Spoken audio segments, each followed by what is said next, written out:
Imaginen una gran urbe latinoamericana, rodeada de colinas verdes cubiertas de viviendas improvisadas, donde el eco de las sirenas se mezcla con el ritmo de la salsa y el rumor constante del tráfico. En el centro de esta ciudad, durante la segunda mitad del siglo XX, se alzaban imponentes rascacielos de cristal, autopistas de varios carriles y centros comerciales que rivalizaban con los de las grandes capitales europeas o estadounidenses. Esta era la Caracas de los años 70, el epicentro de un país que se percibía a sí mismo como la excepción democrática y económica de América Latina. Mientras el resto del continente se debatía entre dictaduras militares de seguridad nacional, guerrillas de inspiración marxista y colapsos económicos recurrentes, Venezuela se erigía como un faro de estabilidad, impulsado por un flujo aparentemente inagotable de petrodólares. Sin embargo, bajo esa reluciente superficie de modernidad y consumo, se gestaban las tensiones silenciosas que décadas más tarde darían origen a uno de los movimientos políticos más influyentes, controvertidos y duraderos de la historia contemporánea. Para comprender cómo surgió el chavismo y por qué, a pesar de atravesar una de las crisis socioeconómicas más profundas del hemisferio occidental, todavía se mantiene firmemente en el poder, es necesario realizar un viaje al pasado, desarmar los mitos de la abundancia y analizar las complejas estructuras de control, lealtad y geopolítica que sostienen al sistema actual. La historia del chavismo no comienza con la aparición pública de Hugo Chávez en la década de los 90, sino mucho antes, en las entrañas de un sistema político que se creía inmune al desastre. En 1958, tras la caída de la dictadura militar de Marcos Pérez Jiménez, las principales fuerzas políticas del país firmaron un acuerdo de gobernabilidad conocido como el Pacto de Punto Fijo. Este acuerdo buscaba preservar la naciente democracia mediante la alternancia pacífica en el poder, la distribución equitativa de la renta petrolera entre los partidos firmantes y la exclusión de los sectores más radicales de la izquierda. Durante casi 3 décadas, el pacto funcionó con una precisión notable. Venezuela experimentó un periodo de paz civil sin precedentes, la clase media creció y el Estado asumió un rol protagónico como proveedor de servicios, educación e infraestructura, todo financiado por la nacionalización del petróleo en 1976. No obstante, este modelo democrático albergaba una vulnerabilidad intrínseca. Dependía casi por completo de un solo recurso natural, cuyo precio en los mercados internacionales era sumamente volátil. Cuando los precios del crudo colapsaron a principios de la década de los 80, la ilusión de la abundancia permanente se desvaneció rápidamente. El país descubrió que su aparente riqueza estaba cimentada sobre una montaña de deuda externa y un aparato estatal hipertrofiado, ineficiente y plagado de corrupción.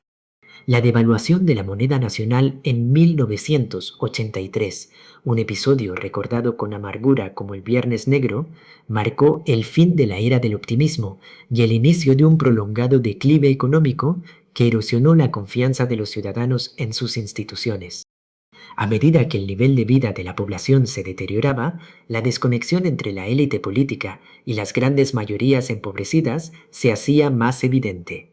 Los partidos tradicionales, Acción Democrática y el Partido Social Cristiano COPEI, comenzaron a ser percibidos no como los garantes de la democracia, sino como corporaciones cerradas que se repartían los recursos públicos, mientras la pobreza extrema se extendía por los barrios marginales de las grandes ciudades. El descontento social, acumulado durante años, estalló de manera trágica en febrero de 1989, durante los sucesos conocidos como el Caracazo. Ante el anuncio de un paquete de reformas económicas de corte neoliberal promovido por el gobierno de Carlos Andrés Pérez, que incluía el aumento de las tarifas del transporte público y los combustibles, miles de personas salieron a las calles en una protesta espontánea que derivó en saqueos masivos y disturbios. La respuesta del Estado fue una represión militar desproporcionada que dejó cientos de muertos y una profunda herida en el tejido social y moral de la nación. El Caracazo demostró que el pacto social de Punto Fijo estaba roto y que la violencia, contenida durante décadas, podía desbordarse en cualquier momento. Fue en este escenario de fractura social y deslegitimación institucional, donde un grupo de jóvenes oficiales de rango medio del ejército venezolano decidió actuar. Estos militares, agrupados en una organización clandestina denominada Movimiento Bolivariano Revolucionario 200, compartían una profunda frustración por el rumbo del país y por la utilización de las Fuerzas Armadas para reprimir al pueblo durante los disturbios de 1989. Influenciados por una mezcla de nacionalismo bolivariano, ideas de izquierda y un fuerte resentimiento hacia el alto mando militar y la clase política civil, comenzaron a conspirar para derrocar al gobierno. La madrugada del 4 de febrero de 1992, el país despertó con la noticia de un intento de golpe de Estado. Un grupo de unidades militares, lideradas por el teniente coronel Hugo Chávez Frías, intentó tomar los centros de poder clave en Caracas y otras ciudades importantes. Aunque la asonada militar fracasó en su objetivo de deponer al presidente Carlos Andrés Pérez, ese día ocurrió un hecho que cambiaría el destino de Venezuela para siempre. Al asumir la responsabilidad de la rendición ante las cámaras de televisión nacional, Chávez pronunció un breve discurso que duró apenas 1 minuto y medio. Con una calma inusual para las circunstancias, vestido con su uniforme de campaña y una boina roja, se dirigió a la nación para explicar que, por ahora, los objetivos del movimiento no habían sido alcanzados en la capital, y que era momento de deponer las armas para evitar más derramamiento de sangre. Esa frase, por ahora, resonó con una fuerza telúrica en una sociedad que anhelaba un cambio radical. Para millones de venezolanos que se sentían invisibles y defraudados por el sistema político, aquel militar desconocido que asumía la responsabilidad de sus actos, algo inusual entre los políticos tradicionales, se convirtió instantáneamente en una figura mesiánica, en el símbolo de la rebelión contra el statu quo. Chávez fue encarcelado, pero su figura no hizo más que crecer en el imaginario popular mientras el país continuaba sumido en la inestabilidad política y una severa crisis financiera que arrastró a la mitad del sistema bancario nacional a mediados de la década. En 1994, el presidente Rafael Caldera, buscando pacificar el país y estabilizar la situación política, otorgó el indulto a Chávez y a los demás conspiradores de 1992. Al salir de prisión, Chávez tomó una decisión estratégica fundamental. En lugar de insistir en la vía insurreccional armada, optó por la vía electoral. Inició entonces un recorrido exhaustivo por todos los rincones del territorio nacional, pueblo por pueblo, escuchando las quejas de los ciudadanos, conectando con sus necesidades más básicas y articulando un discurso de redención social y refundación nacional. Su retórica era sencilla pero sumamente poderosa.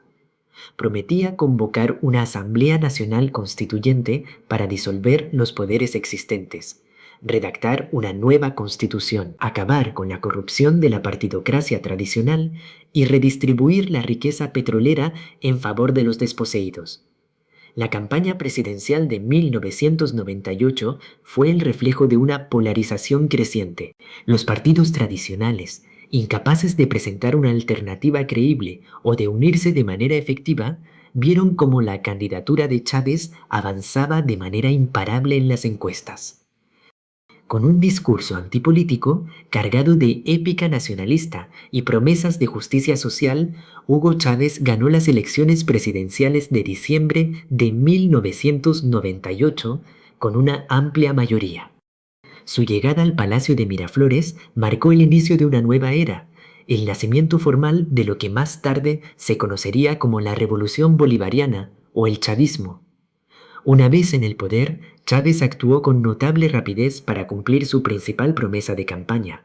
En 1999 se convocó un referéndum para consultar a la ciudadanía sobre la creación de una asamblea constituyente. Tras ser aprobado de manera abrumadora, se eligieron los constituyentes y se redactó una nueva Carta Magna que refundó la República, cambiando incluso el nombre oficial del país a República Bolivariana de Venezuela. Esta nueva constitución no solo amplió los derechos sociales y reconoció el papel histórico de los sectores tradicionalmente marginados, sino que también reestructuró los poderes del Estado, extendió el periodo presidencial, permitió la reelección inmediata y concentró un poder significativo en la figura del poder ejecutivo. Los primeros años del gobierno chavista estuvieron marcados por una intensa confrontación política y social. La vieja élite empresarial, los medios de comunicación privados, la Iglesia Católica y los partidos de oposición tradicionales vieron con creciente alarma la dirección que tomaba el país, especialmente tras la aprobación en 2001 de un conjunto de leyes habilitantes que permitían al presidente legislar por decreto en materias clave como la propiedad de la tierra y el control de la industria petrolera. La polarización alcanzó su punto álgido en abril de 2002, cuando una masiva marcha de la oposición hacia el Palacio Presidencial derivó en enfrentamientos armados y en un confuso golpe de Estado que apartó a Chávez del poder durante apenas 48 horas.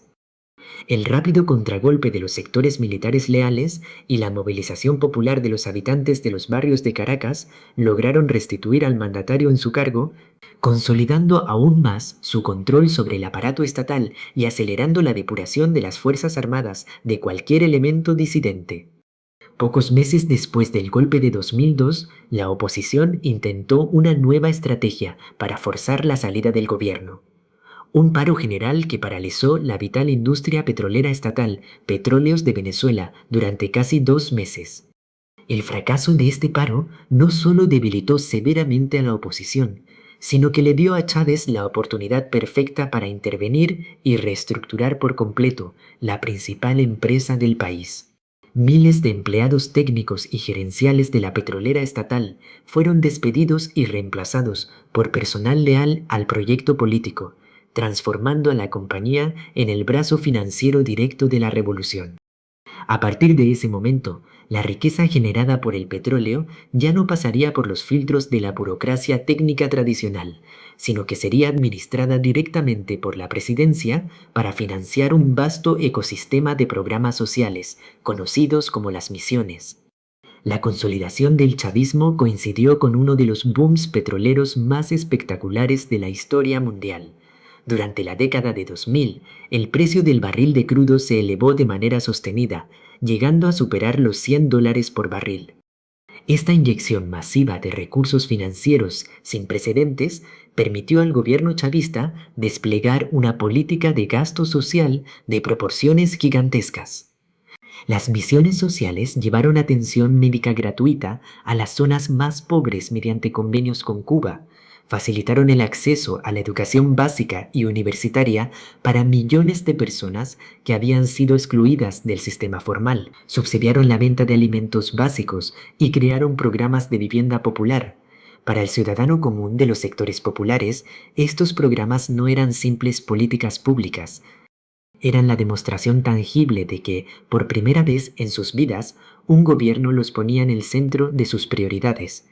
El impacto psicológico y social de este reconocimiento fue inmenso. Chávez no solo distribuía recursos, sino que dignificaba la identidad de las clases populares frente a las élites tradicionales que solían mirarlas con desprecio o indiferencia. Esta conexión emocional profunda, casi mística, entre el líder y su base social se convirtió en el cimiento de una lealtad política que resistiría las pruebas más difíciles en los años venideros.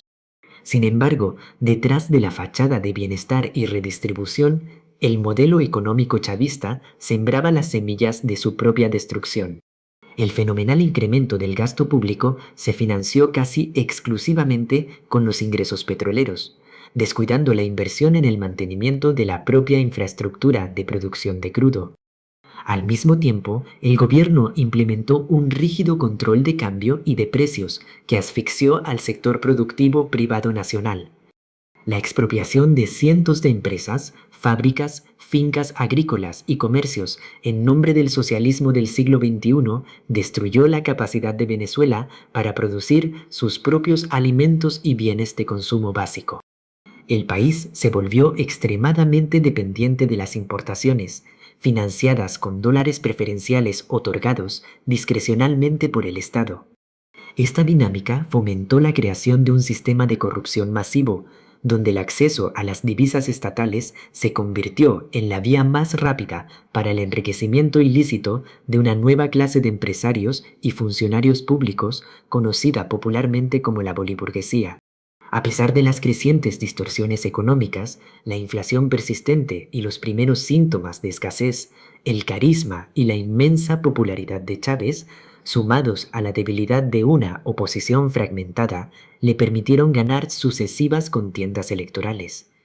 Incluso cuando se le diagnosticó un cáncer agresivo en 2011, el mandatario logró imponerse en las elecciones presidenciales de octubre de 2012 tras una campaña de alto contenido emocional en la que se presentó como el protector de la patria frente a las amenazas del imperialismo y la oligarquía. Sin embargo, su salud estaba severamente comprometida. En diciembre de ese mismo año, en su última alocución pública transmitida por Televisión Nacional, Chávez se despidió de sus seguidores y, consciente de la gravedad de su situación, designó a Nicolás Maduro, entonces vicepresidente y canciller, como su sucesor político, pidiendo al pueblo que lo respaldara en caso de que fuera necesario convocar a nuevas elecciones presidenciales. El anuncio del fallecimiento de Hugo Chávez en marzo de 2013 causó una conmoción nacional de proporciones históricas. Millones de personas lloraron la pérdida de un líder que había redefinido la identidad y la política del país durante 14 años. Nicolás Maduro asumió la presidencia interina y pocas semanas después ganó las elecciones presidenciales por un margen extremadamente estrecho frente al candidato de la oposición unificada, Enrique Capriles. La victoria de Maduro marcó el inicio de una nueva y muy diferente etapa para el chavismo. Sin el carisma magnético de su fundador, sin la holgura financiera del boom petrolero y enfrentando una crisis económica que comenzaba a manifestarse en toda su crudeza, el nuevo gobierno tuvo que reconfigurar rápidamente sus estrategias para asegurar la supervivencia en el poder. La transición coincidió con el fin del superciclo de las materias primas. Los precios internacionales del petróleo se desplomaron a partir de 2014, reduciendo drásticamente los ingresos del Estado venezolano. Sin dólares suficientes para financiar las importaciones de las que dependía el país, la escasez de alimentos, medicinas y productos básicos de higiene se agudizó rápidamente. Las colas interminables frente a los supermercados se convirtieron en parte de la rutina diaria de los venezolanos, mientras la inflación se transformaba en una hiperinflación destructiva que devoraba el poder adquisitivo de los salarios en cuestión de días. El desplome de los servicios públicos esenciales como la electricidad, el agua potable y el transporte, sumado al colapso del sistema de salud pública, sumió a la población en una crisis humanitaria sin precedentes en la historia moderna de la región. Ante el deterioro de las condiciones de vida, la oposición capitalizó el descontento social y obtuvo una victoria aplastante en las elecciones parlamentarias de diciembre de 2015, logrando el control de la Asamblea Nacional por una mayoría calificada de 2/3. Este triunfo legislativo representaba el mayor desafío institucional para el chavismo desde su llegada al poder. Sin embargo, la respuesta del gobierno de Nicolás Maduro no fue la concertación ni la retirada, sino una estrategia sistemática de neutralización y concentración de poder que redefinió los límites de la legalidad constitucional. A través del Tribunal Supremo de Justicia, cuyos magistrados habían sido designados de manera apresurada por la saliente mayoría oficialista antes de entregar el Parlamento. El Poder Ejecutivo comenzó a declarar en desacato todas las decisiones de la Asamblea Nacional, anulando de facto sus funciones legislativas y contraloras. Cuando la presión social y las masivas protestas callejeras de 2017 pusieron en jaque al gobierno, este optó por convocar, sin referéndum consultivo previo, a una Asamblea Nacional Constituyente conformada exclusivamente por partidarios del oficialismo. Este cuerpo plenipotenciario asumió las funciones del parlamento opositor y sirvió como un suprapoder encargado de legislar y perseguir a la disidencia política. Para entender por qué el chavismo no ha abandonado el poder a pesar de un colapso económico que redujo el tamaño de la economía venezolana en más de un 70% y provocó el éxodo de más de 7 millones de personas. Es fundamental analizar los pilares estructurales que sostienen al sistema. El primero y más crucial de estos pilares es la alianza cívico-militar. Hugo Chávez, como militar de carrera, siempre entendió que el control de las Fuerzas Armadas era la garantía última de la estabilidad de su régimen. Desde los inicios de su mandato, transformó la doctrina militar tradicional, reemplazándola por una visión de defensa de la soberanía nacional basada en la unión entre el pueblo y el ejército frente a amenazas externas.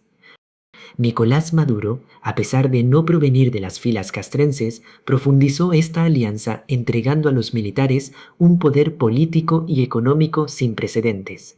El alto mando militar y oficiales activos o retirados asumieron el control de ministerios clave, la administración de puertos y aeropuertos, la distribución de alimentos a través de las redes estatales y, de manera muy significativa, la dirección de la propia industria petrolera estatal y de la explotación de recursos minerales en el sur del país, una zona rica en oro y coltán conocida como el Arco Minero del Orinoco. Al involucrar directamente a la cúpula militar en la gestión económica y en los resortes del poder del Estado, el gobierno creó una red de intereses comunes, donde la supervivencia política del régimen se convirtió en una condición indispensable para la preservación de los privilegios económicos, la influencia y la impunidad de los altos mandos frente a acusaciones internacionales de corrupción y violaciones a los derechos humanos. El segundo pilar fundamental es el control institucional y la reconfiguración del sistema electoral. A diferencia de las dictaduras militares tradicionales del siglo XX que suspendían las constituciones y prohibían las elecciones, el chavismo ha mantenido siempre una fachada de legitimidad democrática basada en la realización frecuente de procesos electorales. Sin embargo, la imparcialidad de estos comicios ha sido severamente cuestionada tanto por la oposición interna como por la comunidad internacional. El Consejo Nacional Electoral, encargado de organizar y arbitrar los procesos, ha estado históricamente dominado por rectores leales al partido de gobierno.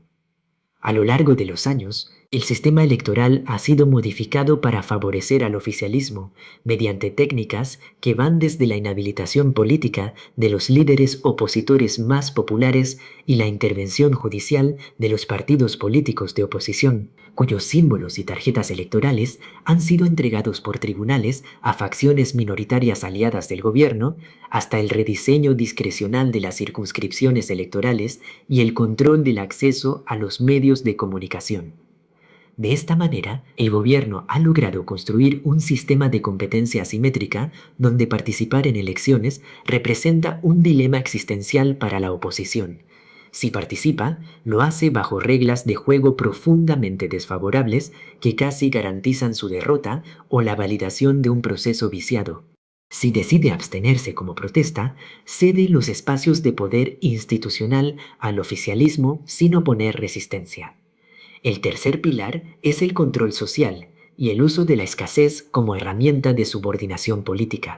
En un contexto de empobrecimiento generalizado y destrucción del empleo formal, la dependencia del ciudadano común respecto al Estado para asegurar su subsistencia diaria aumentó de manera dramática.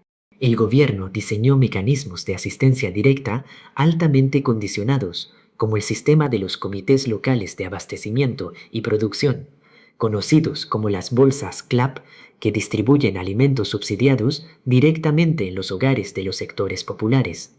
La entrega de estos alimentos, así como el acceso a bonos económicos mensuales y otros beneficios sociales, se gestiona a través de una plataforma digital conocida como el Carnet de la Patria.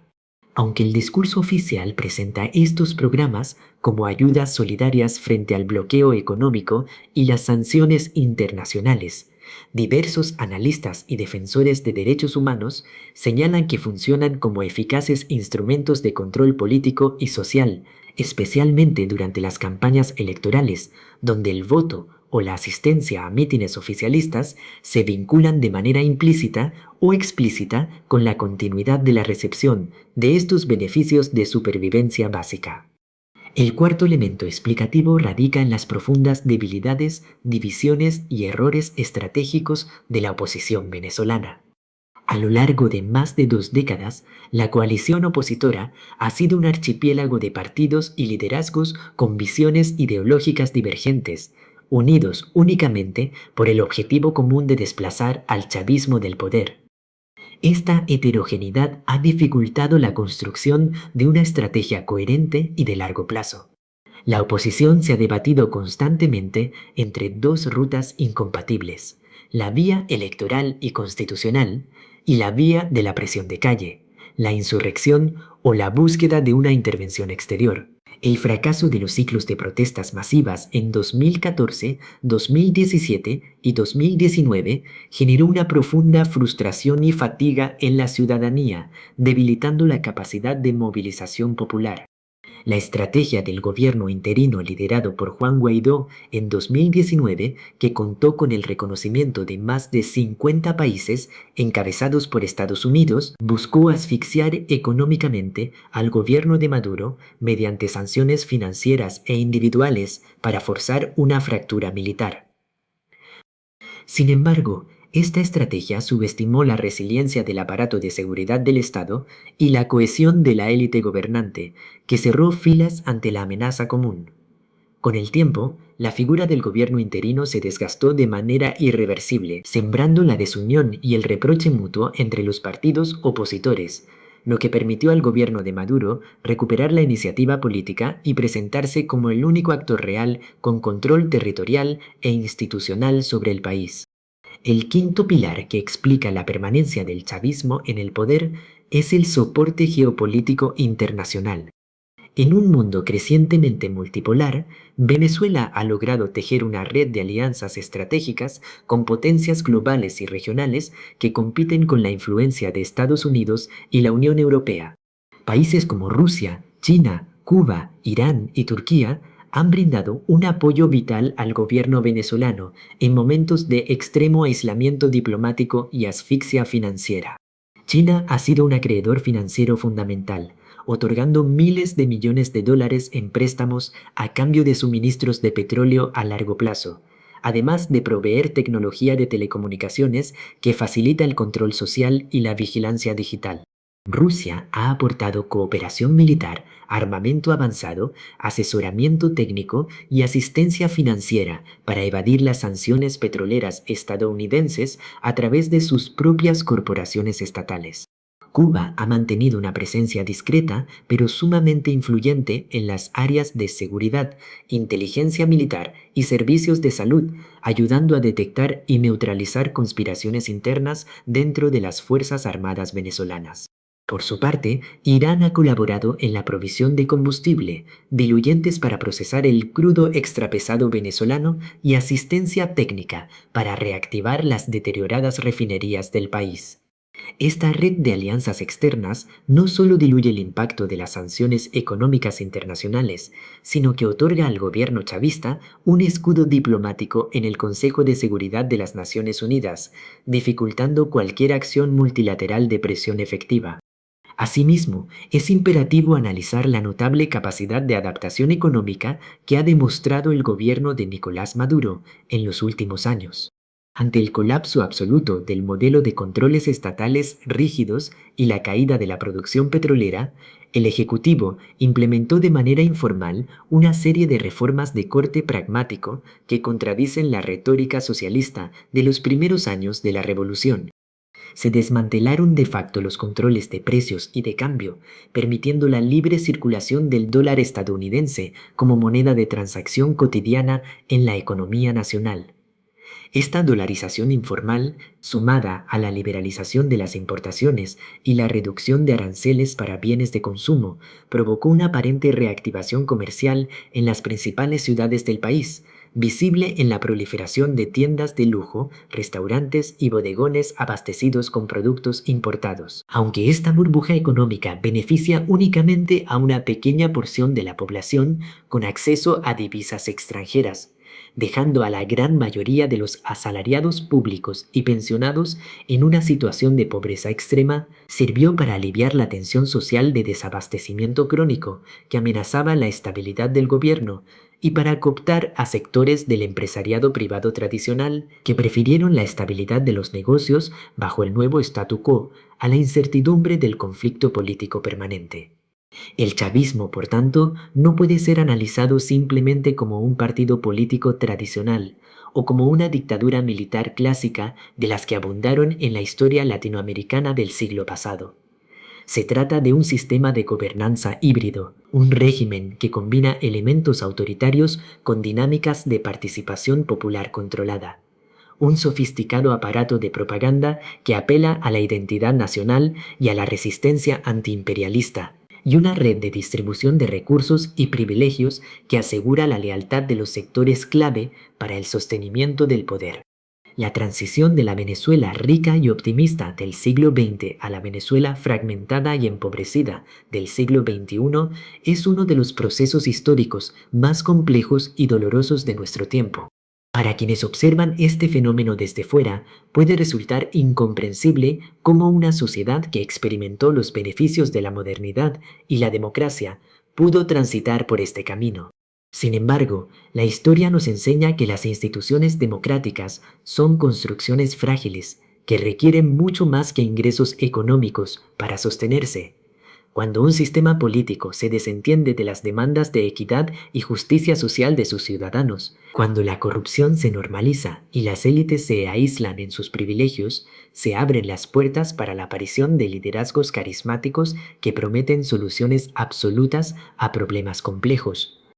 El chavismo surgió de las deudas pendientes de la democracia venezolana, de la acumulación de esperanzas frustradas de millones de personas que buscaban ser escuchadas y reconocidas. Su consolidación se vio favorecida por una bonanza petrolera sin precedentes que financió una ilusión temporal de bienestar material, mientras se erosionaban de manera sistemática los contrapesos institucionales indispensables para evitar el abuso de poder.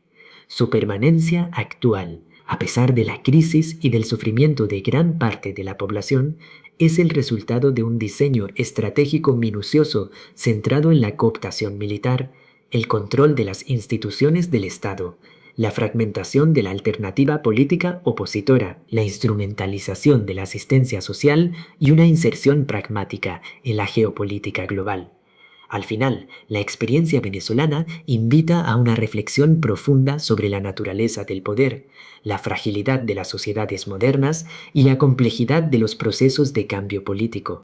La historia de Venezuela sigue escribiéndose día a día, en el contraste de sus calles vacías por la migración y la resiliencia de quienes permanecen en su tierra, buscando descifrar el camino de retorno hacia una convivencia pacífica, próspera y verdaderamente democrática. Es una lección abierta para toda la región y para el mundo sobre los riesgos de la polarización extrema, la dependencia de un solo recurso natural y la importancia de preservar, por encima de las diferencias ideológicas, las reglas del juego democrático y el valor supremo de la dignidad humana.